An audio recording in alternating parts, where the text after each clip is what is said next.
Bonjour mes frères et mes sœurs. Êtes-vous prêts à faire face à l'avenir? Pouvez-vous regarder devant vous et ne pas craindre l'avenir? Autrement dit, le pire est encore devant nous, vous le savez, mais la plupart du temps, les gens craignent déjà le présent. Si, aujourd'hui, vous avez peur de ce qui se passe, que ferez-vous demain lorsque les choses vont empirer? Voyez-vous, ce sermon n'est pas un sermon négatif. Je ne vais pas vous effrayer. Seulement, je vais vous parler de la Bible, car la Bible parle très clairement de l'avenir. La Bible nous dit ce qui va se passer. Et nous voyons déjà aujourd'hui comment les événements se déroulent à une allure affolante, de façon, je dirais, désagréable, je dirais même pire que désagréable, de façon à nous effrayer. La plupart des gens aujourd'hui ont peur de l'avenir, craignent l'avenir. Et je vous dis, mes frères et mes sœurs, que l'avenir est encore pire qu'on le pense. Je ne veux pas être négatif, je vous le répète, seulement il faut savoir, il faut être prêt. Si aujourd'hui vous savez ce que vous devez faire, si aujourd'hui vous connaissez les prophéties bibliques, si vous êtes prêt, vous n'allez pas vous effrayer lorsque les événements arrivent. Malheureusement, c'est ce qui se passe. Même à travers l'Église, à travers les âges, lorsque les choses sont allées mal, les gens se sont détournés de Dieu. Les gens ont quitté leur Église en quelque sorte, ou bien je dirais, ont quitté leur rapport avec Dieu. Le fait est que, à travers la Bible nous met en garde de ce qui peut se passer. Ensuite, nous montre aussi clairement qu'il y a l'adversaire, c'est-à-dire Satan le diable, qui fera tout pour nous décourager. Vous, en tant que membre de l'Église, vous, en tant que des êtres qui ont reçu le Saint-Esprit, vous qui croyez à la Bible, vous ne devez jamais craindre l'avenir. Et pourtant, vous devez vous y préparer. Vous devez être prêt à toute éventualité avec courage, avec amour à l'égard de Dieu, sachant que Dieu vous aime, que Dieu va vous protéger. Il y a quelque temps, je me rappelle, j'avais fait un sermon intitulé « Êtes-vous prêt au pire ?» C'était un sujet négatif. Je ne vais pas dire « Êtes-vous prêt au pire ?» mais ça, c'est la question que je vous pose. Car la Bible nous montre que nous devons, je répète, être prêt à toute éventualité, au meilleur et au pire si vous voulez. Vous êtes-vous jamais demandé, je suis sûr que la réponse est affirmative, ce qu'est la vie? Pourquoi sommes-nous nés? Qu'est-ce qu'on fait ici? Quel est l'avenir en ce qui concerne votre avenir, mon avenir? Que va-t-il se passer demain? Vous ne le savez pas. Moi, je ne le sais pas. Regardez ce que l'apôtre Pierre a écrit dans sa première épître, chapitre 1, verset 24. C'est intéressant parce que l'apôtre Paul nous montre déjà la futilité de l'avenir. Laissez-moi commencer par verset 23. Il dit, « Vous avez été régénérés. » Le mot « régénéré » donne déjà du courage. Première épître de Pierre, chapitre 1, verset 23. « Vous avez été régénérés, non pas par une semence corruptible. » Voyez-vous, ce monde, comme vous le savez, est en quelque sorte physique et spirituel. Nous sommes pour le moment tous physiques. Un jour, nous serons spirituels. Pour le moment, nous sommes corruptibles. La semence que nous avons, c'est corruptible, car tout est sur le plan physique. Mais l'apôtre Pierre écrit, « Vous avez été régénérés, fortifiés, non pas par une semence corruptible, mais par une semence incorruptible. » Mais c'est quoi ça?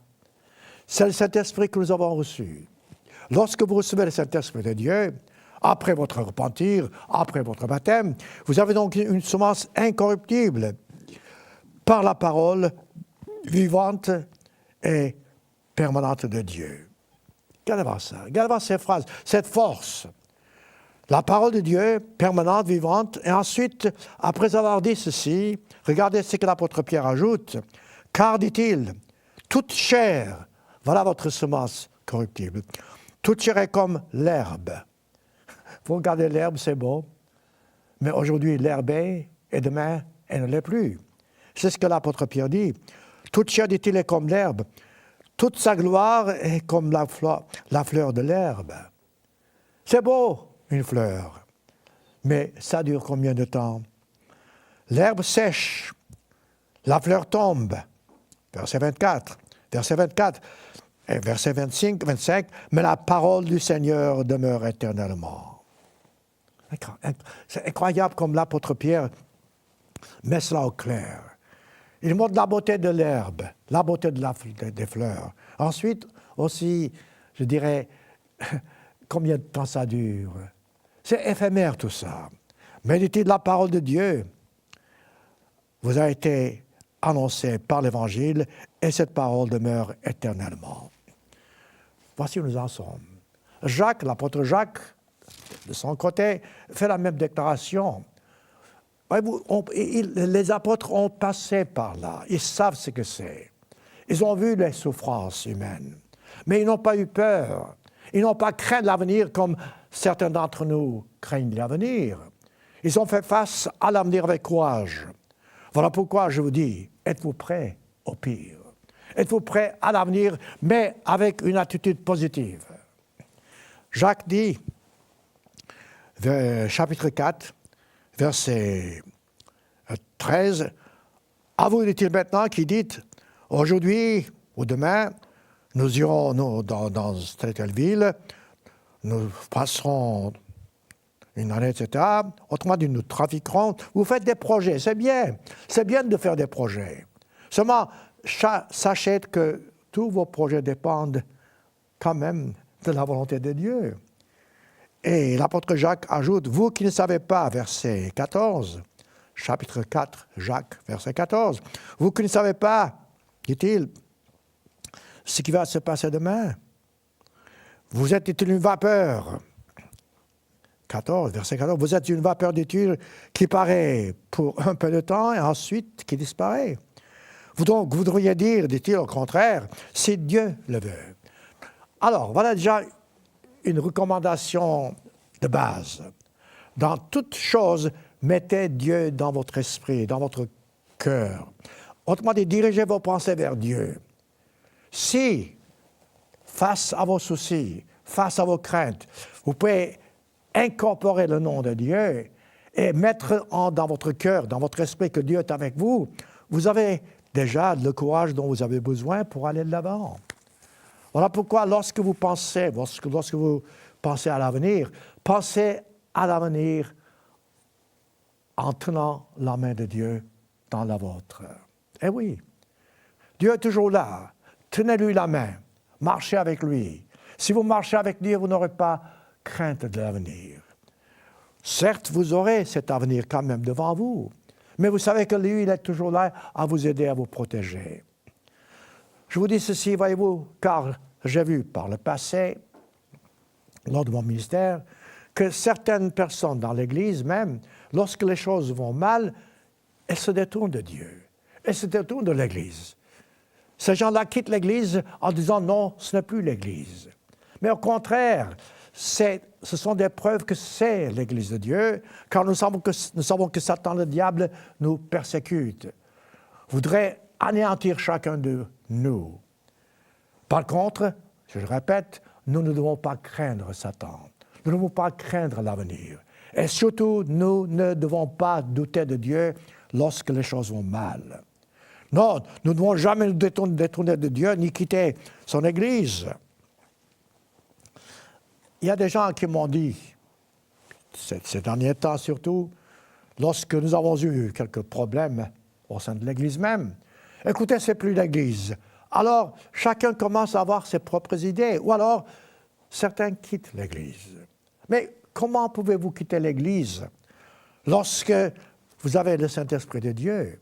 C'est quoi l'Église? L'Église, c'est le corps du Christ. Donc, si vous avez l'Esprit de Dieu, vous ne pouvez jamais quitter l'Église. Certes, vous pouvez quitter une institution physique, mais ce faisant, voyez-vous, vous êtes en danger car vous ne comprenez plus ce que c'est que l'Église. La véritable Église, vous ne pouvez jamais la quitter. L'Esprit de Dieu, si vous l'avez reçu, vous le guidera, vous aidera à rester toujours solide dans ce corps du Christ. Mais vous direz, quelle garantie avons-nous? Prenez la Bible. Vous êtes-vous jamais demandé ce que c'est que la Bible? La Bible, c'est beaucoup de choses. Les enseignements de Dieu, d'accord. L'histoire du monde, d'accord. Les prophéties, d'accord. Mais la Bible, c'est en même temps un livre d'avertissement. La Bible vous dit ce qui va se passer. La Bible vous avertit d'avance les événements à venir. Et la Bible nous dit comment nous préserver du mal. C'est ça la Bible. Beaucoup de personnes oublient ces enseignements de base. À l'époque de l'apôtre Paul, les gens avaient ces mêmes problèmes. 1 Corinthiens chapitre 1, 1 Corinthiens chapitre 1. Regardez comment l'apôtre Paul réagit face à ces gens-là. Imaginez, le Christ était mort peut-être une vingtaine d'années plus tôt, et voilà qu'une vingtaine d'années après la mort du Christ, à peu près, les gens se détournent déjà de la vérité, commencent à douter du Christ, commencent à se demander où est la vérité. L'apôtre Paul écrit, 1 Corinthiens, Épître aux Corinthiens, chapitre 1, verset 10, « Je vous exhorte, frères, dit-il, je vous exhorte par le nom de notre Seigneur à tenir tous un même langage. » Vous ne pouvez pas dire, voilà ce que je pense. Ce que vous pensez n'est pas important. Ce que Dieu pense, c'est ça qui compte. Et si vous faites ce que Dieu pense, ce qu'il vous dit, vous n'aurez jamais peur de l'avenir. Il dit, à ne point, toujours verset 10, 1 Corinthiens, chapitre 1, verset 10, à ne tenir, dit-il, à tenir tous un même langage, à ne point avoir des divisions parmi vous. Ce mot division, c'est ce que Satan cherche au sein de l'Église. Repoussez Satan, accrochez-vous à Dieu, tenez sa main. Mais dit-il à être parfait, parfaitement unis, dans un même esprit, dans un même sentiment. Comprenez-vous ce que je suis en train de vous dire? Si vous avez ces sentiments, si vous tenez la main de Dieu, vous ne craindrez jamais. Et aussi, en même temps, vous ne pourrez jamais quitter Dieu. Vous ne pourrez jamais quitter sa véritable Église. Je dis bien sa véritable Église, car il y a beaucoup d'églises de par le monde. Le fait est que comment savoir si nous sommes dans la véritable Église? La réponse, toujours d'après la Bible, est simple. Si vous avez reçu le Saint-Esprit, si vous avez vraiment, vous vous êtes repenti de vos péchés, vous êtes membre du corps de Christ. Vous faites partie du corps de Christ. L'Église, c'est le corps du Christ. Si le corps du Christ est séparé de Christ, ce n'est plus l'Église. Ce sont des vérités de base, mes frères et mes sœurs. Mais lorsque les choses vont mal, lorsque vous voyez les catastrophes autour de vous, ne dites pas « ce n'est plus l'Église » ou bien « Dieu n'est pas avec nous » et cherchez la vérité ailleurs. Ce faisant, vous vous détournez de la vérité. Notez-le. L'un des plus beaux chapitres dans le Nouveau Testament, c'est Jean 15. Jean 15 vous explique ce que je suis en train de vous expliquer maintenant d'une façon tellement claire, tellement lucide. L'apôtre Jean était l'apôtre qui était proche du Christ. Vous savez, parfois on a des amis, parfois on est plus intime avec certains amis et moins avec d'autres. Nous devons aimer tous. Le Christ aimait tous ses disciples. Mais il avait quand même une certaine préférence pour l'apôtre Jean. C'est bien, c'est formidable. C'est bien d'avoir des amis intimes. Ici, l'apôtre Jean, qui connaissait très bien le Christ, nous donne exactement ce que je suis en train de vous expliquer, ce que c'est qu'être dans l'Église, ce que c'est que s'accrocher à l'Église, ce que c'est que de ne pas vous détourner de l'Église lorsque les choses vont mal. Et je répète, mes frères et mes sœurs, les choses iront mal sans être pessimiste. Regardez autour de vous. Regardez déjà les changements que nous avons connus depuis 20 ans. Si vous avez 20 ans, évidemment. Mais nous autres qui avons passé cet âge, lorsque nous regardons en avant, nous ne pouvons pas croire les changements qu'il y a eu en ce bas monde, des changements vers le pire. Et les choses iront encore plus mal. Voilà pourquoi je vous répète, je dis, êtes-vous prêts à l'avenir? Êtes-vous prêts au pire, sans perdre courage? Je dirais même, en vous approchant davantage de Dieu. Jean chapitre 15. Jean dit, le Christ a dit, je suis le cep, le vrai cep. Là encore, ce petit mot vrai vous explique déjà la vérité. Le vrai cep, et non pas une imitation comme Satan voudrait vous faire croire. Et le Père, dit-il, est le vigneron. Souvent dans la Bible, vous voyez des exemples physiques afin de nous expliquer la vérité sur le plan spirituel.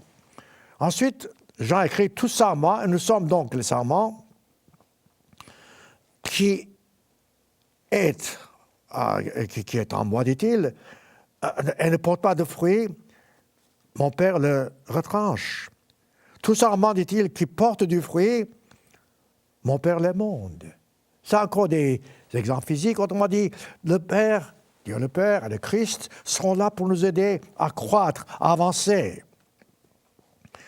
Ensuite, dit-il, vous êtes déjà purs à cause de la parole que je vous ai annoncée. Là encore, tâchez de comprendre.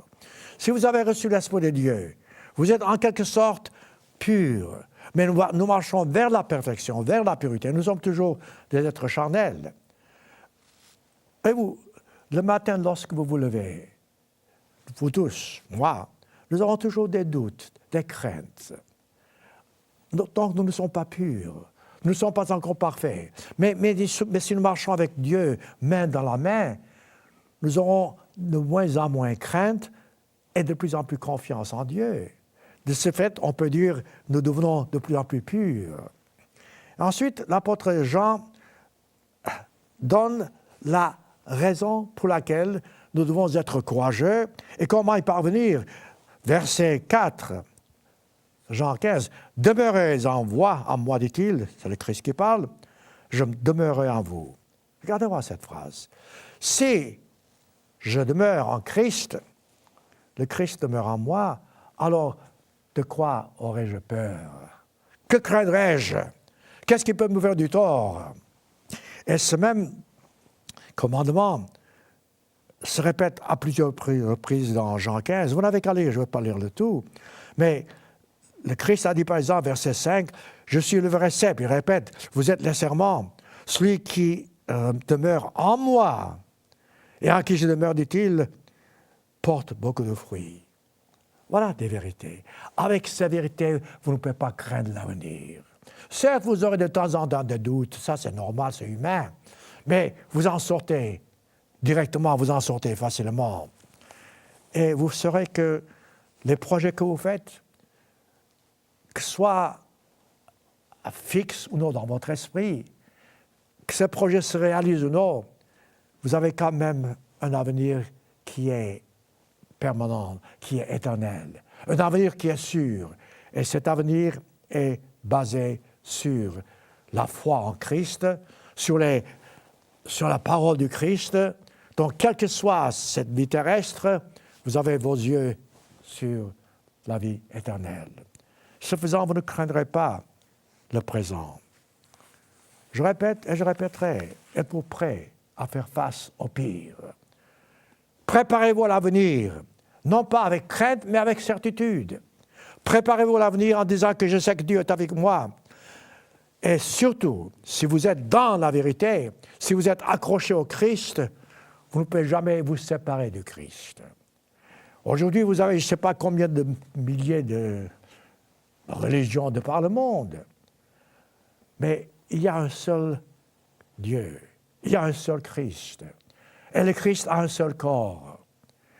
Si donc le Christ est votre guide, s'il est le cep dans votre vie, si vous accrochez à ce cep, vous ne pouvez jamais quitter le Christ. C'est ce qui s'est passé il y a quelques années au sein de l'Église. Les gens se demandaient où est le Christ. Mais écoutez, ne vous demandez pas où est le Christ. Le Christ est toujours là.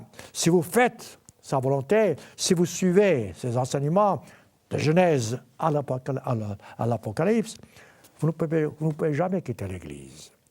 car l'Église ira là où le Christ va. L'Église sera là où le Christ est. Voilà pourquoi, je répète, il n'y a pas de raison de dire « mais je ne sais pas où est la vérité ».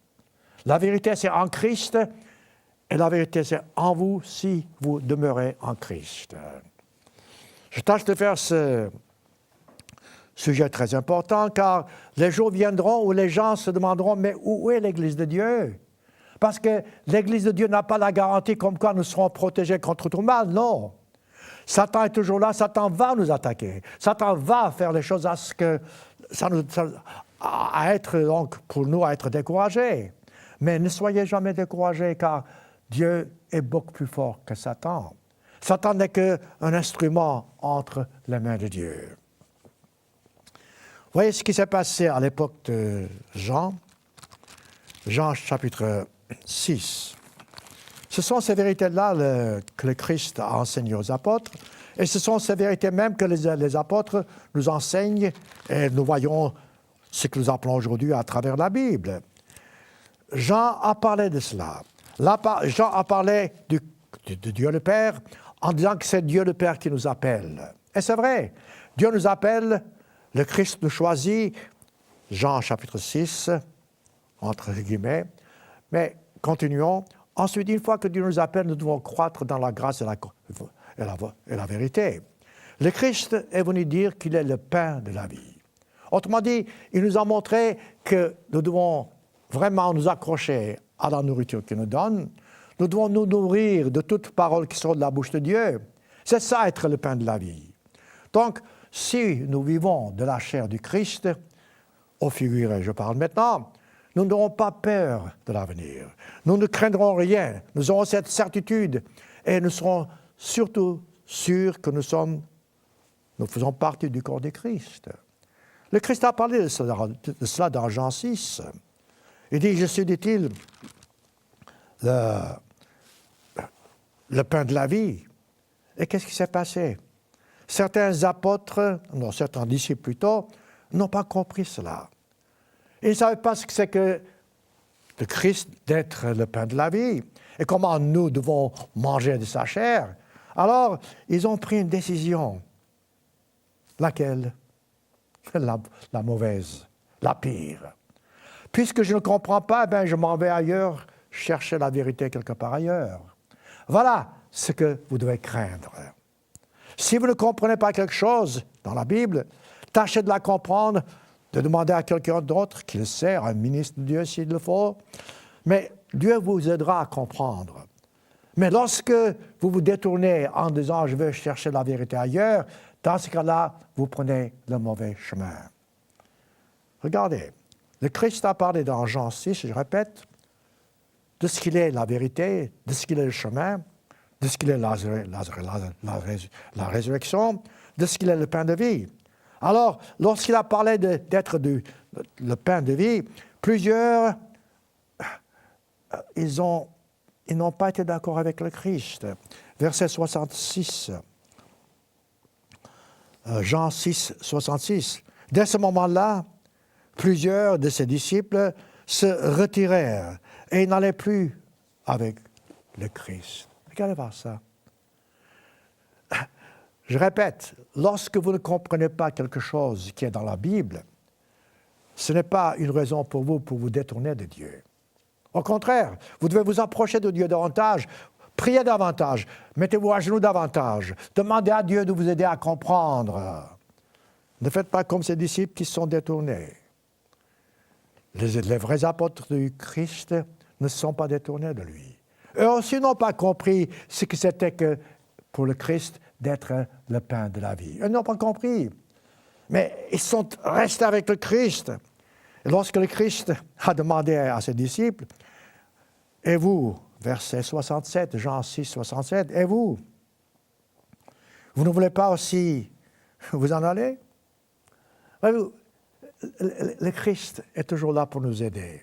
Mais nous avons tous la liberté de prendre la décision que nous voulons prendre. Alors l'apôtre Pierre a eu la bonne réponse. Il a dit, « Seigneur, à qui irions-nous » Voilà la question que vous devez vous poser. Vous n'êtes pas d'accord avec les changements dans l'Église, vous n'êtes pas d'accord avec les événements qui se passent, vous n'êtes pas d'accord avec la parole du Christ, et vous voulez chercher ailleurs, vers qui irions-nous? Si certains d'entre nous avaient pris ces versets à cœur, ils seraient restés dans le corps du Christ. Ils n'auraient pas cherché ailleurs le corps du Christ. Certes, il y a beaucoup de gens qui prêchent, entre guillemets, la vérité. Certes, il y a certaines églises qui prétendent être l'Église de Dieu. Mais la seule façon de distinguer l'Église de Dieu, c'est de chercher là où le cep est, le Christ est. Et si le Christ est là, vous vivez de toute parole qui sort de la bouche de Dieu. Vous ne dites pas, voilà ce que je pense. Nous, en tant que membres de l'Église, nous célébrons les fêtes de l'Éternel. Comment pourriez-vous dire « je suis membre de l'Église de Dieu » et abandonner l'observance des fêtes de l'Éternel? Je vous pose la question. Ou encore, nous, dans l'Église de Dieu, nous savons que le sabbat est le jour du repos, sanctifié par Dieu, et nous l'observons. Comment pourriez-vous dire que vous êtes dans l'Église de Dieu et abandonner l'observance du sabbat? Voilà des exemples. Ne dites pas « je ne comprends pas ». La Bible est simple, vous la comprendrez si vous suivez les enseignements donnés, non pas d'après votre façon d'observer la loi, mais d'après la façon divine de l'observer. Continuons. Donc ces apôtres, ces disciples plutôt, ont quitté le Christ, tandis que Pierre et les autres apôtres sont restés avec le Christ. Dans Jean, aussi chapitre 6 toujours, regardez voir ce que le Christ déclare. Jean 6, verset 43. Il dit, « Ne murmurez pas, dit-il, entre vous. Nul ne peut venir à moi si le Père qui m'a envoyé ne l'attire, et je le ressusciterai au dernier jour. » Regardez voir cette phrase. Regardez voir encore cette promesse. La promesse du Christ, c'est que si Dieu vous appelle, et nous sommes ici car Dieu nous a appelés, et que si nous continuons jusqu'à la fin, jusqu'au bout, nous serons ressuscités à la vie éternelle. Mais c'est ça le but de la vie. C'est cette raison pour laquelle nous sommes ici. Nous devons un jour changer de ce corps, de ce que nous sommes, d'être physique, et devenir des êtres spirituels. C'est cette promesse que Dieu fait dans Jean chapitre 6. Mais pour cela, il faut que vous vous accrochiez à la vérité. Il ne faut pas vous détourner de la vérité si les choses vont mal. Le royaume de Dieu n'est pas encore établi sur cette terre. Malgré ce que vous entendez, là encore, voyez, vous cherchez la vérité.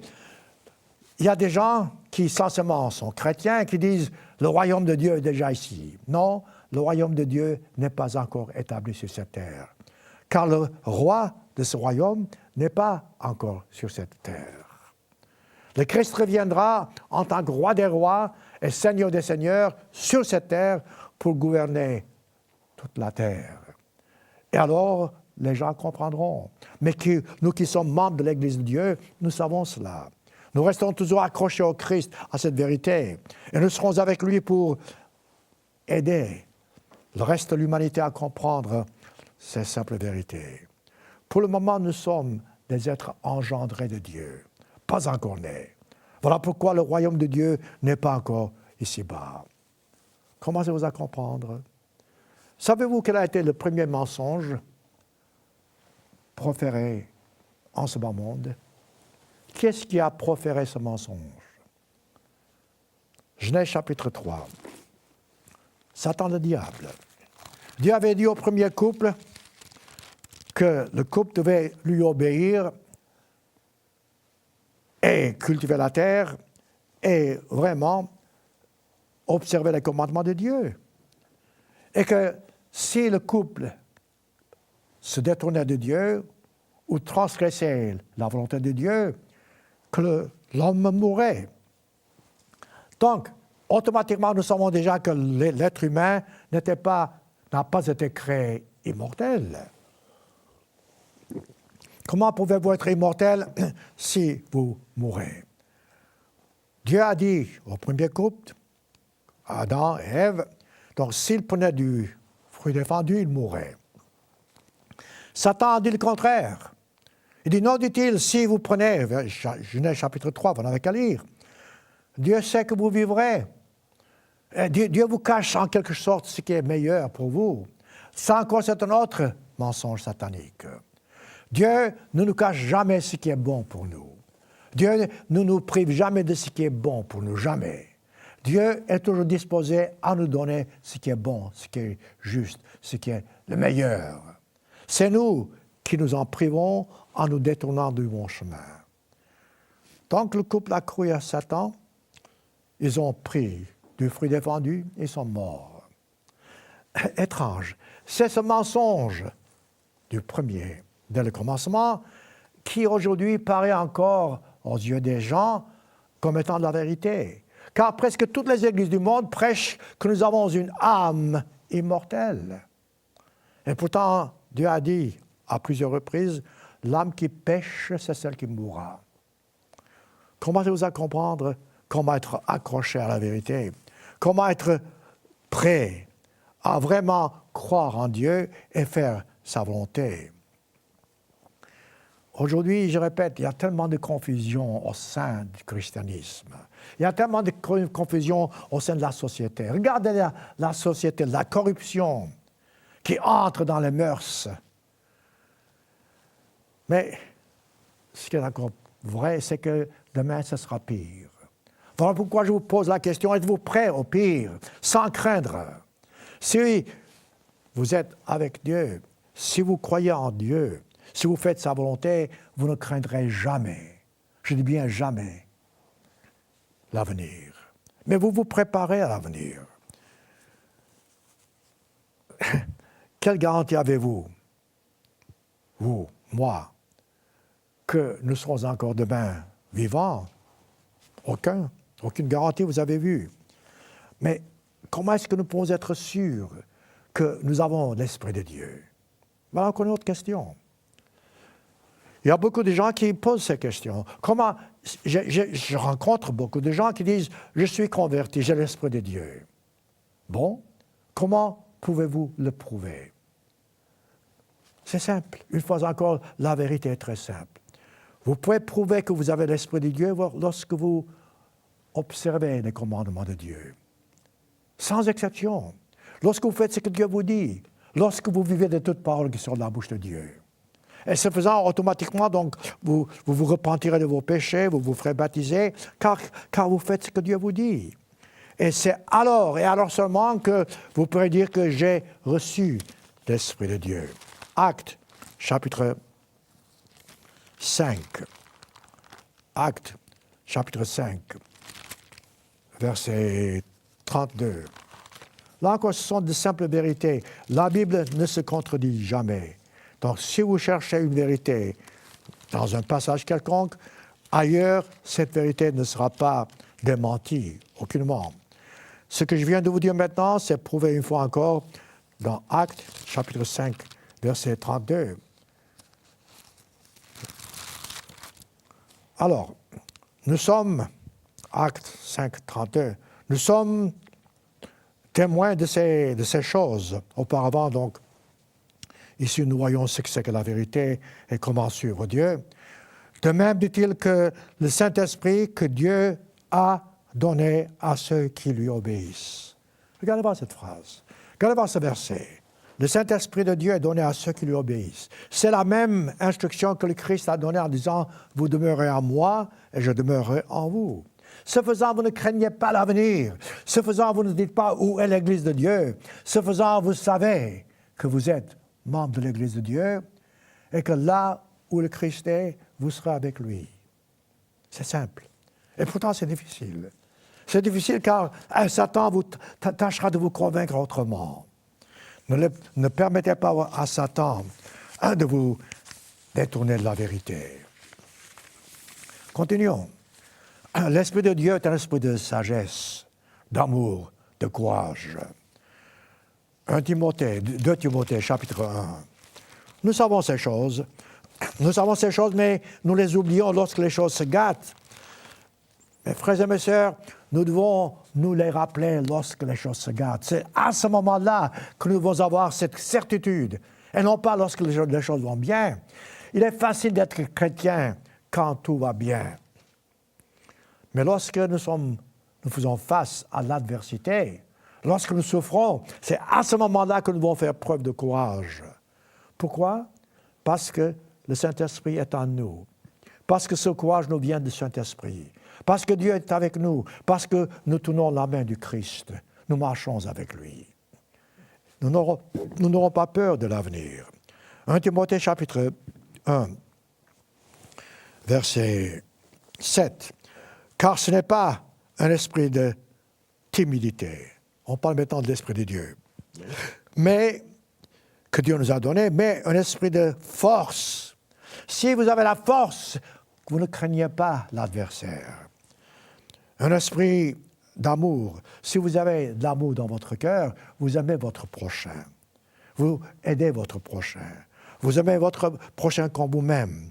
Et avec l'amour que le Christ a aimé. Donc, ce faisant, vous n'aurez pas peur de l'avenir. Un esprit de sagesse. Sagesse en manque lamentablement. Certes, il y a beaucoup d'intelligence de par le monde. Les gens sont très intelligents, ils peuvent faire de grandes choses. Mais intelligence et sagesse ne sont pas synonymes. La sagesse vient de l'Esprit de Dieu. La sagesse est du domaine spirituel, tandis que l'intelligence est du domaine physique. Voilà pourquoi beaucoup de gens de par le monde sont très, très intelligents. Et cette intelligence ne les guide pas dans la vérité. Cette intelligence ne leur permet pas de savoir où est le Christ. Pour savoir où est le Christ, où est le sceptre, c'est de vous soumettre à la volonté de Dieu. Oui, les jours devant nous sont difficiles, sont même pires que l'humanité n'a jamais connu. Vous avez souvent lu, moi-même je me suis souvent servi d'un chapitre entier dans la Bible, dans le Nouveau Testament, où le Christ nous parle du présent et de l'avenir d'une façon prophétique. Je me réfère maintenant à Matthieu chapitre 24. Matthieu 24, c'est le plus grand chapitre, le plus long chapitre dans le Nouveau Testament où le Christ parle de la prophétie. D'abord, tâchez de comprendre la vérité ici. Beaucoup de gens aujourd'hui ne pensent pas que le Christ doit revenir. Matthieu 24 déjà commence par cette attitude, par cette certitude, je dirais, que le Christ reviendra. Notez-le, le Christ était avec ses disciples sur la montagne des Oliviers, Matthieu 24. Il était assis avec eux, il parlait avec eux. Et les disciples lui demandent, écoutez, s'il est déjà avec eux, comment les Christ peuvent demander quand est-ce que tu viendras? Mais il est déjà là. Donc, automatiquement, la question qu'on lui pose, c'est quand est-ce que tu reviendras? C'est ainsi que le Matthieu 24 commence. Le Christ leur enseignait. Alors, les disciples lui posent la question. Ils disent, quand est-ce que tu viendras? Voyez-vous? Il est là, je répète. Et quel sera donc le signe de la fin du monde? Il était sur la montagne des Oliviers, verset 3, Matthieu 24. C'est pas, il dit, dis-nous quand cela arrivera. Maintenant, je prends exactement le verset biblique.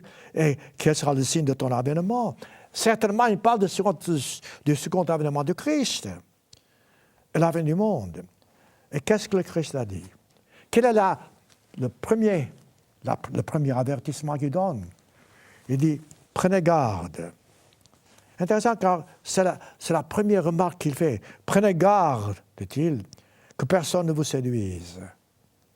Car si vous êtes séduit, vous quittez le cep. Vous cherchez ailleurs l'Église de Dieu. Vous quittez l'Église de Dieu pour tâtonner dans l'obscurité. Donc, aujourd'hui, lorsque vous regardez autour de vous, il y a pas mal de gens qui prêchent au nom du Christ. Et le Christ dit, prenez garde Car dit-il, plusieurs viendront sous mon nom, verset 5, en disant que je suis le Christ. Mais dit-il, ils séduiront beaucoup de gens. Ensuite, il nous met en garde. Mais dit-il, vous ne devez pas être séduits. Si vous êtes séduits, vous craignez l'avenir. Si vous n'êtes pas séduits, vous avez la force de faire face à l'avenir avec courage. Ensuite, le Christ donne, comme vous savez, les événements qui vont se succéder. Lisez Matthieu 24 de temps en temps. Vous l'avez vu, d'accord, mais relisez. Car chaque fois que vous relisez ces versets, vous aurez une meilleure compréhension de ce qui va se passer, en même temps, comment le Christ va vous protéger. Le Christ parle de guerre, de bruit de guerre, des émeutes, des révoltes, des divisions, des batailles entre les nations. Ensuite, il dit, on vous tourmentera, verset 8, verset 9. Et dit-il, verset 11, plusieurs faux prophètes s'élèveront et séduiront beaucoup de gens. Pourquoi est-ce que le Christ répète cela? Cet avertissement se répète à plusieurs reprises dans les paroles du Christ. Il commence déjà à dire, écoutez, faites attention en ce qui concerne les faux prophètes. Et il dit à nouveau, juste avant que le Christ revienne, ou bien les choses se gâtent, il dit, prenez garde aux faux prophètes, parce que, dit-il, l'iniquité se sera accrue dans la charité, autrement dit, le péché augmentera sur cette terre, le plus grand nombre se refroidiront. Ça veut dire quoi? Regardez autour de vous. Quelle est aujourd'hui la vie de famille? Quelles sont les familles qui sont vraiment heureuses? Comment est-ce que les adultes prennent soin de leurs enfants? Combien d'adultes abattent leurs parents, selon les journaux, selon les nouvelles que nous recevons? Il n'y a pas d'amour. Il n'y a pas d'amour entre les couples, pas d'une façon générale. Il n'y a pas d'amour entre les individus. Donc l'amour du plus grand nombre, comme Christ a dit, c'est refroidi. Ensuite, quelle est la recommandation que le Christ nous donne? Voyez-vous, je dis, ça s'enchaîne. La Bible est un tout. On ne peut pas diviser. Si vous êtes en Christ, vous avez la force. Vous tenez sa main. Vous marchez avec lui. Autrement dit, vous persévérez. Verset 13. C'est ce que le Christ a dit. Celui qui persévérera jusqu'à la fin sera sauvé. Voilà les conditions. Donc, si vous persévérez dans ces moments difficiles, que ce soit tragédie, que ce soit attaque, que ce soit persécution, que ce soit maladie, n'importe. Si vous persévérez à tenir la main du Christ, vous ne craindrez pas l'avenir. Vous ne vous détournerez pas du Christ. Vous serez toujours accroché au cep. Alors vous avez votre salut. Vous serez sauvés. Ensuite, le Christ ajoute évidemment le verset que nous connaissons tous par cœur, cette bonne nouvelle. Mais de quoi s'agit-il, cette bonne nouvelle? La bonne nouvelle, c'est la nouvelle du retour du Christ. La bonne nouvelle, c'est la nouvelle que le Christ établira son royaume sur cette terre. La bonne nouvelle, c'est que ce monde aura l'occasion de comprendre une fois pour toutes ce que vous comprenez aujourd'hui grâce au Saint-Esprit. La bonne nouvelle, c'est que nous autres qui sommes appelés maintenant, nous serons transformés en êtres spirituels lors du retour du Christ. La bonne nouvelle, c'est qu'un jour, le monde entier aura cette occasion que vous avez maintenant, vous et moi. Commencez-vous à comprendre? Certes, nous avons des jours difficiles devant nous, mais nous n'avons pas besoin d'avoir peur. Non, au contraire, car le Christ est avec nous, nous devons persévérer. Mais regardez ici, puisque nous parlons des choses qui vont se passer, puisque je vous parle de ne pas craindre l'avenir, regardez voir dans la prophétie du Christ, même dans les paroles même qu'il prononce, regardez l'avertissement qu'il nous donne. C'est pourquoi je vous demande, êtes-vous prêts au pire, avec courage, sans perdre votre confiance en Dieu? Car le Christ dit au verset 21, Matthieu 24, 21, « Car alors, la détresse sera si grande qu'il n'en a point eu de pareil depuis le commencement du monde jusqu'à présent et qu'il n'y en aura point. » Wow! viendra jamais. Regardez voir. Nous avons eu à travers l'histoire des atrocités incroyables. Nous avons eu dernièrement la Première Guerre mondiale où des millions ont été massacrés. Ensuite, nous avons eu la Deuxième Guerre mondiale ou encore pire. C'était le carnage humain, les holocaustes. Nous avons vu tout ça. Les gens, les familles se mangeaient les uns les autres. Et oui, dans les camps de concentration. Les gens n'avaient pas de quoi manger, donc ils se tuaient et ils mangeaient la chair de leur prochain. C'est terrible de parler de ça. Donc nous avons vu tout cela, ou nous avons entendu de tout cela. Et le Christ dit que la détresse qui est devant nous sera encore pire. Humainement parlant, nous avons de quoi nous décourager, mais ça, c'est humainement parlant. Si le Christ est avec nous, si nous croyons en Dieu, si nous faisons notre part, nous n'avons pas besoin de craindre cela, car Dieu nous protégera, Dieu nous aidera, et Dieu nous donnera la force dont nous avons besoin pour faire face à l'adversité. Matthieu 24, un chapitre fantastique, qui vous donne ce qui va se passer. Ensuite, le Christ dans sa bonté, même pour ceux qui ne comprennent pas la Bible, il met cette prophétie à la compréhension de l'homme moyen, même de l'homme moyen qui n'est pas converti. Notez-le. Il parle de son retour. Il dit que personne ne sait quand il viendra. Et ensuite, il donne un exemple. Il dit, verset 36, Matthieu 24, verset 36. Alors là, vous n'avez pas besoin d'être converti pour comprendre ce qu'il dit. Vous n'avez pas besoin d'avoir l'Esprit de Dieu pour comprendre ce que le Christ annonce ici. Il parle dans un langage qui est clair, car nous voyons, regardez autour de vous, mes frères et mes sœurs, regardez voir, je répète, la corruption dans les mœurs. Alors il dit, verset 36, Matthieu 24, pour ce qui est du jour et de l'heure, personne ne sait, sauf le Père.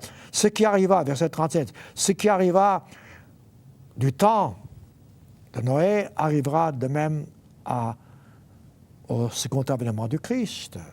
Mais qu'est-ce qui est arrivé au temps de Noé? Genèse chapitre 6. Genèse chapitre 6. La Bible ne se contredit pas. La Bible nous montre exactement ce qui s'est passé et ce qui va se passer. Alors, ici la question des temps de la fin, Genèse chapitre 6, verset 5, l'Éternel vit que la méchanceté des hommes était grande sur la terre et que toutes, je répète toutes les pensées de l'homme, de leur cœur, se portaient chaque jour. Regardez voir ces superlatifs. Toutes les pensées, chaque jour, se portaient uniquement vers le mal. Vous voulez être des superlatifs? Regardez voir ça. Toutes les pensées, chaque jour, uniquement vers le mal. C'était l'époque de Sodome et Gomorrhe. Donc, c'était la corruption terrible. C'est à peu près ce qui se passe aujourd'hui. Et le Christ a dit, n'oubliez pas que les jours qui viennent sont encore pires. Alors, revenez maintenant à Matthieu 24. Donc, le Christ a dit, ce qui arriva du temps de Noé arrivera de même à l'avènement de l'homme.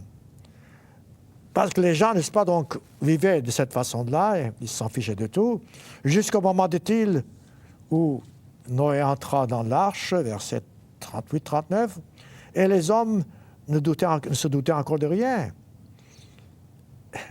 Voyez-vous, ça, c'est des avertissements que le Christ nous donne pour nous permettre de comprendre ce qui va se passer. N'ayez pas peur, mais soyez prêts. Voilà le secret. N'ayez pas peur, mais soyez prêts. Et vous pouvez seulement être prêts car le Christ est avec vous et vous lui tenez la main. Marc, chapitre 13.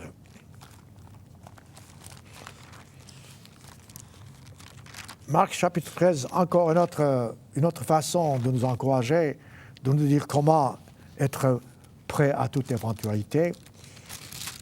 Marc parle ici de la même chose que dans Matthieu 24, vous avez vu. Ensuite, il nous donne des recommandations très strictes. Marc 13, verset 33. Prenez garde. Quel est mon sermon aujourd'hui? C'est de vous dire, prenez garde, n'ayez pas peur.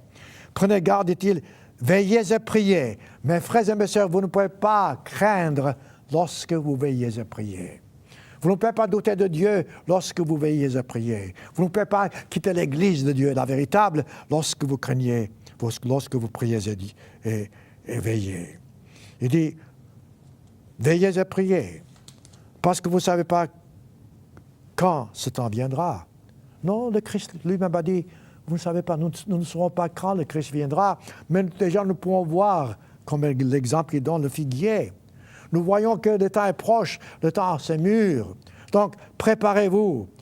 C'est maintenant qu'il faut vous préparer. Ce n'est pas lorsque les choses arrivent, et les mauvaises choses arrivent. Ça sera trop tard peut-être pour vous. Si aujourd'hui, dans le calme, entre guillemets le calme, vous pouvez vous préparer, vous avez beaucoup plus de force d'être prêt que lorsque les choses iront mal. Parce que lorsque les choses iront mal, vous n'aurez pas peut-être ce calme que vous avez maintenant. Alors, il parle donc d'être fidèle, d'être un bon serviteur. Marc 13, 33, et il répète, veillez donc, dit-il, car vous ne savez pas quand viendra le maître de la maison, du Christ, le soir, le matin, vous ne savez pas. Et ensuite, il dit qu'on a cette tendance de dormir, voyez-vous. Ce n'est pas le moment de dormir maintenant. Nous devons être prêts à toute éventualité. Nous devons toujours être éveillés pour, spirituellement parlant, car nous savons que les choses iront mal et que nous ne craindrons pas l'avenir. Non, il ne faut jamais craindre l'avenir. Mais seulement, la seule garantie que vous avez, si vous vous accrochez au cep. Ensuite, il répète, il dit, le maître de la maison arriva, ne craignez pas, dit-il, mais ne soyez pas endormis. Et il répète au verset 37, ce que je vous dis, je dis à vous tous, veillez. C'est beau tout ça, c'est magnifique tout ça. L'Église de Dieu, je répète, c'est le corps du Christ. Le corps du Christ ne peut pas être séparé du Christ. Vous pouvez avoir beaucoup d'églises, entre guillemets, mais si le Christ n'est pas le chef, ce n'est pas l'Église de Dieu. Ce n'est pas le corps du Christ. Et le corps du Christ, c'est donc l'Église, vit de toute parole qui sort de la bouche de Dieu. Voilà des simples vérités. Nous sommes tous aujourd'hui, comme l'apôtre Paul le dit dans 1 Corinthiens chapitre 12, membres du corps du Christ. Le corps du Christ a plusieurs membres. Il y a un seul corps, mais plusieurs membres. 1 Corinthiens 12. Ce sont des chapitres simples que nous connaissons déjà. Mais ces chapitres simples doivent nous aider maintenant, alors que relativement c'est le calme, pour nous préparer aux mauvais jours qui sont devant nous. Soyons courageux. Mais pour être courageux, je répète, restons dans l'Église de Dieu, dans le corps du Christ. Dont la tête, c'est le sceptre, c'est le Christ. 1 Corinthiens chapitre 12. Ce sont des simples vérités que nous connaissons, et pourtant, lorsque les choses se gâtent, nous les oublions. À quoi bon de comprendre la vérité si au moment voulu, vous n'êtes pas prêt à la mettre en pratique? À quoi bon savoir ce qui va se passer si, lorsque ça arrive, vous vous découragez? À quoi bon, je répète, veiller et prier lorsque vous n'avez pas cette certitude que le Christ nous montre dans la Bible, de savoir que le Christ entend ce qu'il dit et qu'il sera toujours avec nous. Le vrai christianisme, c'est une religion vivante. Nous devons vivre notre religion. Et non pas seulement proclamer ou prêcher. Si nous ne vivons pas notre religion, nous ne sommes pas chrétiens. Revenez, 1 Corinthiens 12. Au verset 12. Là encore, tâchez de comprendre. Mettez-vous à genoux s'il le faut devant Dieu. Dites à Dieu, écoute Dieu, aide-moi à mieux comprendre, à mieux me préparer face à l'avenir. Il dit, car comme le corps est un, voyez-vous, il n'y a pas plusieurs corps du Christ. Le Christ n'a pas bâti plusieurs églises. Le Christ a bâti une seule église. Il est le sceptre d'un seul corps. Et, dit-il, il y a un seul corps, mais dit-il, il y a plusieurs membres. C'est clair, un seul corps, mais plusieurs membres, verset 12. Nous avons tous, dit-il, en effet, été baptisés dans un seul esprit, c'est l'esprit du Christ, pour former un seul corps. Écoutez, combien de fois faut-il répéter ces choses afin que nous, des gens charnels, comprenions ces simples vérités? Ensuite, il montre, vous n'avez qu'à lire, comment chaque membre a une part différente à jouer. Les yeux sont différents des oreilles, le pied est différent des bras, ainsi de suite. Mais pourquoi est-ce que l'apôtre Paul donne cet exemple? C'est simple. Parce que nous avons tendance, nous autres humains, à regarder autour de nous, à envier les autres. N'enviez jamais personne. Dieu vous a donné les talents dont vous avez besoin pour parvenir au but pour lequel vous avez été créé. Vous ne pouvez pas arriver au but avec mes talents à moi. Vous arriverez avec vos talents à vous. Que vos talents soient minimes ou non, ça n'a pas d'importance. Dieu vous donne la compréhension pour arriver au but avec ce qu'il vous a donné. Ayez ça en tête et cette certitude vous donnera la force dont vous avez besoin pour aller de l'avant avec force, courage, espérance. C'est ce qu'il dit. Donc, chaque membre est important. Et il ne faut pas que les membres s'envient ou bien portent la jalousie les uns vers les autres. Mais encore, lisez le reste. Et ensuite, l'apôtre Paul même nous montre que Dieu porte plus d'attention, fait plus attention aux membres qui sont les plus faibles. Intéressant. Je vois souvent dans l'Église de Dieu, même lorsque je voyage, de simples personnes, de simples gens qui ont une attitude fantastique. Et pourtant, certains d'entre eux n'ont jamais eu d'éducation au sens propre du terme. Je connais dans l'Église de Dieu des gens qui sont simplement simples, mais une attitude fantastique. Et c'est cette attitude que Dieu apprécie. Eux, ils ne regardent pas ailleurs pour envier quelqu'un, pour envier quelque chose, mais ils tâchent de plaire à Dieu. Si vous tâchez de plaire à Dieu, vous n'aurez jamais peur de l'avenir. Ne tâchez pas de plaire aux hommes, à moins que ce soit d'après la parole de Dieu. Mais tâchez en toutes choses, en toutes circonstances, de plaire à Dieu. Votre attitude doit être une attitude chrétienne, dont l'apôtre Paul, par exemple, parle partout ailleurs. Prenez Galates, chapitre 1, par exemple. Non, Galates, chapitre 6. C'est intéressant de voir l'attitude que nous devons tous avoir. Galates, chapitre 6, verset 1. Frères, si un homme vient à être surpris en quelque faute, vous qui êtes spirituels, c'est-à-dire vous êtes spirituel dans le sens que vous avez l'Esprit de Dieu, redressez-le avec un esprit de douceur. Voilà notre attitude. Voilà ce que c'est qu'être chrétien. Nous devons faire notre part pour pouvoir aider notre prochain, afin qu'il puisse voir cette vérité dont nous connaissons, dont nous parlons ici dans la Bible. Ensuite, prenez garde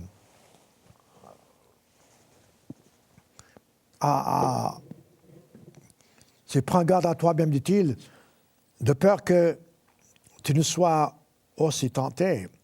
Portez, dit-il, les fardeaux les uns des autres. Voilà la façon de ne pas envier votre prochain. Voilà la façon d'être proche de Dieu. Voilà la façon de ne pas craindre l'avenir. Eh oui, plus vous faites du bien à votre prochain, plus vous avez la garantie que vous serez protégé par Dieu. Eh oui. Ensuite, dit-il, portez donc les fardeaux des uns des autres. Si quelqu'un pense être quelque chose, verset 3, quoi qu'il ne soit rien, vous savez, je viens de vous dire, nous ne sommes rien. C'est comme la fleur du champ, la fleur de l'herbe. Donc, nous ne sommes rien. Quoique nous soyons rien, dit-il, il s'abuse lui-même. Que chacun, verset 4, Galates 6, que chacun examine ses propres œuvres. Et alors, il aura sujet de se glorifier pour lui seul. Et non pas par rapport à autrui, car chacun portera son propre fardeau. Voilà le secret d'arriver. Ce que je vous dis maintenant, ce n'est pas nouveau. Autrement dit, les gens, dès le commencement, ont douté de Dieu. Lorsque le Christ est arrivé sur cette terre, certains ont cru, beaucoup se sont fait baptiser, et pourtant, lorsque les choses se sont gâtées, ils ont quitté le Christ, comme vous avez vu dans 1 Corinthiens chapitre 1. L'apôtre Paul répète cela dans Galates, cette fois-ci chapitre 1. Il montre exactement ce qui peut arriver, ce qui est arrivé. Imaginez, le Christ était mort et ressuscité quelques années auparavant. Et qu'est-ce qui se passe? Alors qu'eux, ils avaient le témoignage de Christ, alors qu'ils avaient, eux, l'apôtre Paul avec eux, alors qu'ils voyaient tout cela, voilà encore certains d'entre eux se laissent convaincre par le mensonge, suivent les mensonges de Satan, veulent être comme les autres de par le monde. Ils veulent établir leur propre doctrine, leur propre évangile. Donc, pourquoi s'étonner si aujourd'hui la même chose se répète? Galates chapitre 1, verset 6. Paul dit, je m'étonne. L'apôtre Paul, qui a vu tout cela, qui a été témoin de cela, il voit cette corruption dans les mœurs et en même temps ce détournement dans ce qui concerne de la vérité. Il dit, je m'étonne, dit-il, que vous vous détourniez si promptement de celui qui vous a appelé par la grâce de Christ. Autrement dit, Paul, lui qui a tellement souffert, il a souffert et il a voulu donc appeler ces gens à la vérité, il a enseigné, il dit, je m'étonne que vous vous détourniez si facilement de tout cela. Pour passer à quoi? Pour passer à un autre évangile. Un évangile qui n'est pas l'évangile, qui n'est pas la parole du Christ en disant le royaume de Dieu sera établi sur cette terre, que le Christ reviendra et que tous, un jour, auront l'occasion de comprendre, d'apprendre et d'être changés en être spirituels. Il dit, passez à un autre évangile, non pas qu'il y ait un autre évangile. Il vous trouble. Ensuite, il va un peu plus loin, verset 8.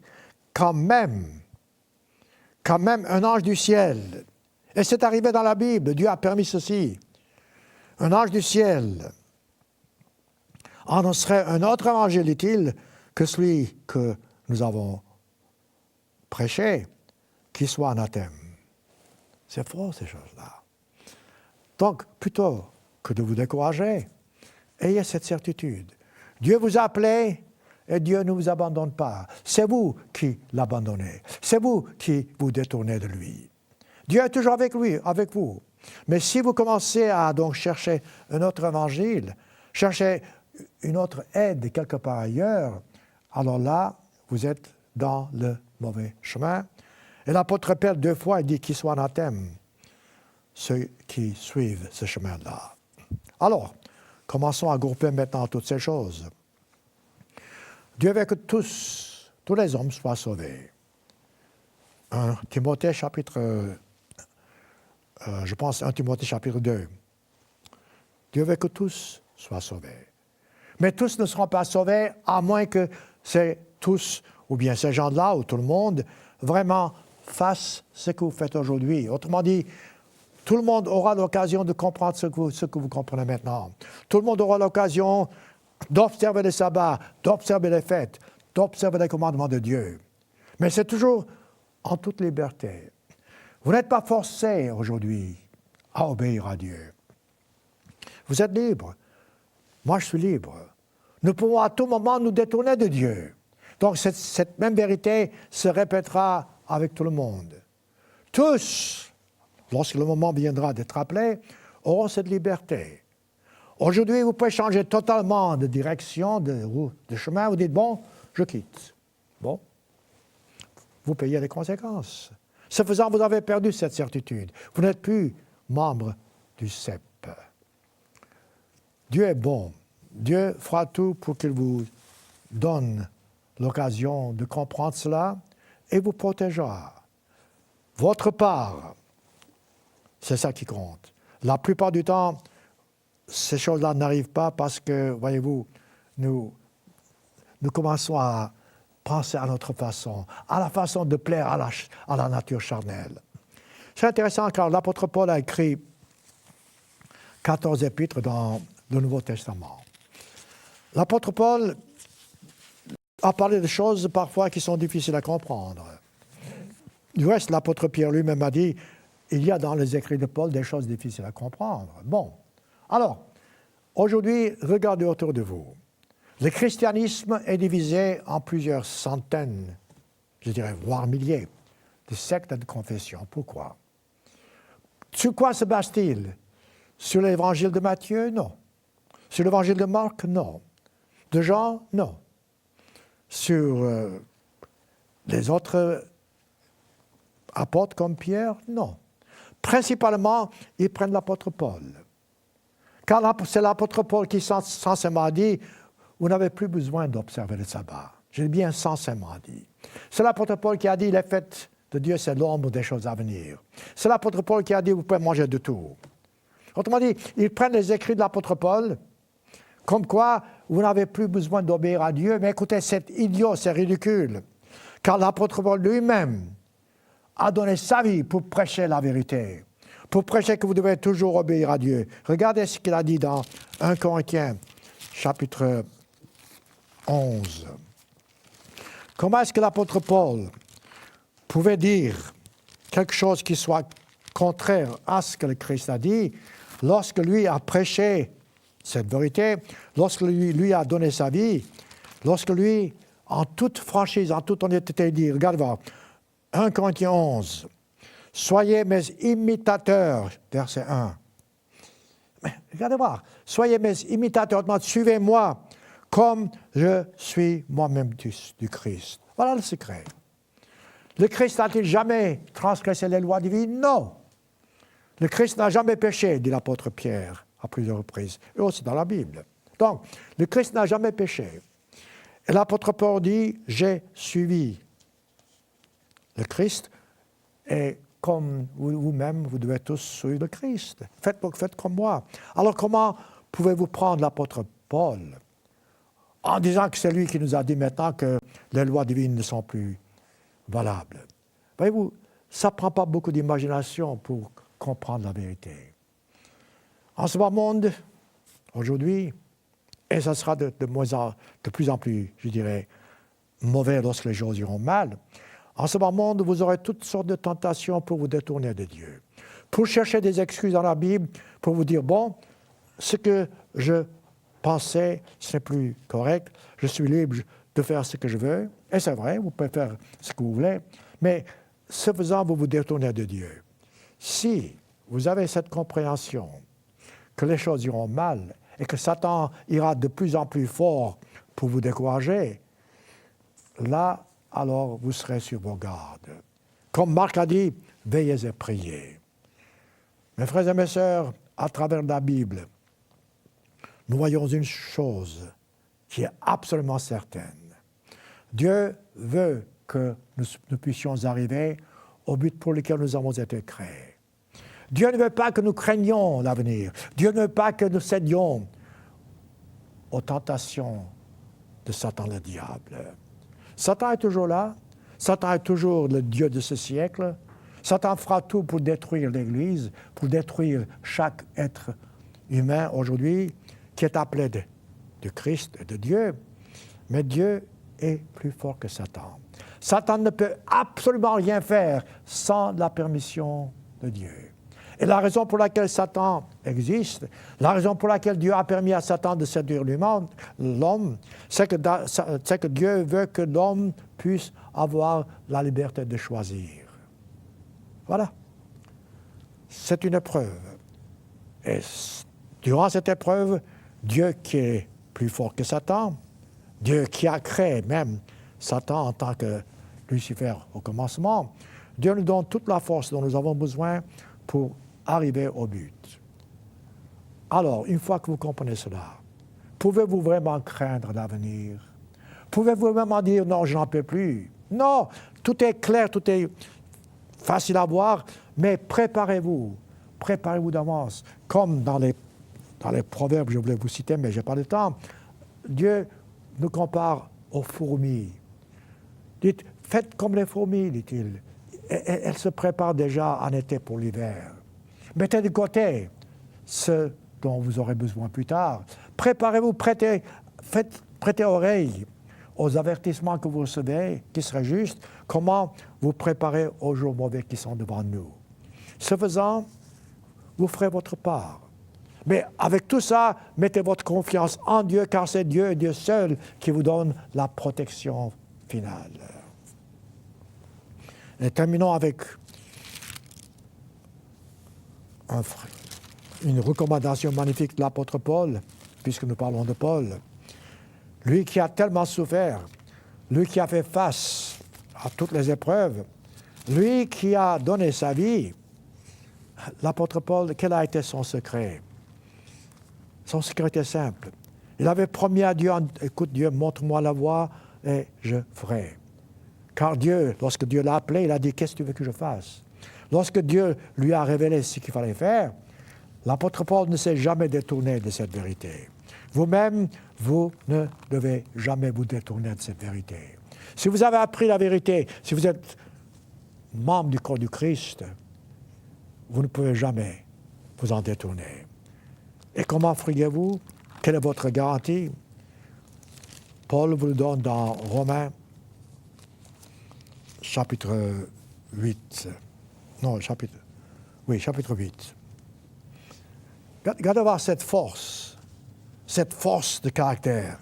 Mais tout est toujours basé sur le Christ, sur la force du Saint-Esprit. Il parle des difficultés, des problèmes, de mauvaises choses. Romains 8. Ensuite, il dit, verset 37. Romains 8, 37. Dans toutes ces choses, dit-il, nous sommes plus que vainqueurs par celui qui nous a aimés. Pas par nos forces à nous, par la force du Christ, par le Christ qui nous a aimés. Car, dit-il, j'ai l'assurance, voyez-vous, l'assurance n'a pas de place pour les doutes. J'ai l'assurance, dit-il, que ni la mort, il ne faut pas craindre la mort, ni la vie, ni les anges, ni les dominations, ni les choses présentes, ni les choses à venir, les pires choses que dont le Christ a parlé, ni les puissances célestes ou terrestres, ça n'a pas d'importance, ni la hauteur, ni la profondeur, ni aucune autre créature. Vous savez, ce sont des choses fortes. Aucune autre créature ne pourra nous séparer de l'amour de Dieu manifesté en Jésus-Christ, notre Seigneur. Voilà votre force. Avec cette force, vous ne craindrez jamais l'avenir. Au contraire, vous aurez toujours cette joie de vivre, la joie qui est du domaine spirituel, et quoi qu'il arrive, vous remercierez Dieu de ce qu'il est votre Père. Vous remercierez le Christ de ce qu'il lui a donné sa vie, afin que vous puissiez un jour hériter de la vie éternelle.